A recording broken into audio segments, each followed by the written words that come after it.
Donc c'est nu absolu. Paulina était nue, être nu, c'est être absolu, enfin. Voici comment Pierre-Jean Jouve parle de Paulina dans Paulina 1880. La collant ainsi définitivement dans la mémoire, nue et absolue. Paulina cherche Dieu dans le roman, qui est plutôt un poème d'ailleurs. Dieu est son affaire, son obstacle, sa raison d'être, sa sève. Mais voilà qu'elle le trouve presque, ou le dit, par le simple fait de sa nudité. C'est une interprétation plausible, je n'ai pas relu le livre. Elle est souvent très empêchée, Paulina, mais aussi très présente. Et Jouve dit surtout sa présence souveraine.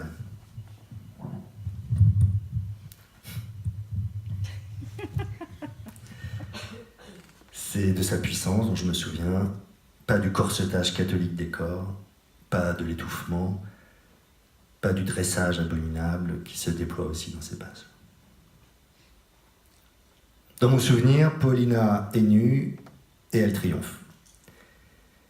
Il faudrait donc qu'à l'entrée de ce mot parfait, nu, on renvoie à absolu et vice-versa. Alors en masculin, ça marche très bien aussi. Ça pourrait donner par exemple « Antonin était nu, être nu, c'est être absolu, enfin ».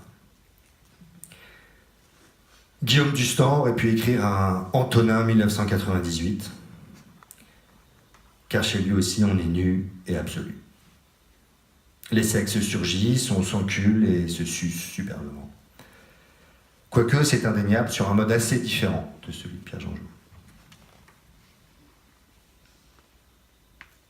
Nu, mot parfait, dans sa brièveté même, pour toujours essayer de dire, échouer à dire, continuer d'échouer à dire la beauté dévastatrice d'avoir un corps. Je pense aussi à cette séquence d'Andrei Roublev au milieu du film de Tarkovsky.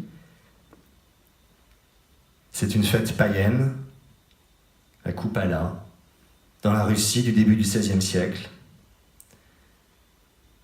Des villageois célèbrent le solstice d'été dans une ivresse merveilleuse. Ils courent, nus, ils s'étreignent, ils jouissent, ils rient.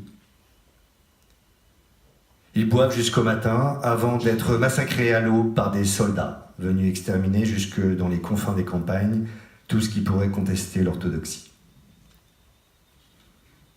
Tarkovsky, le très chrétien cinéaste, a su les filmer comme nul autre, ces corps nus.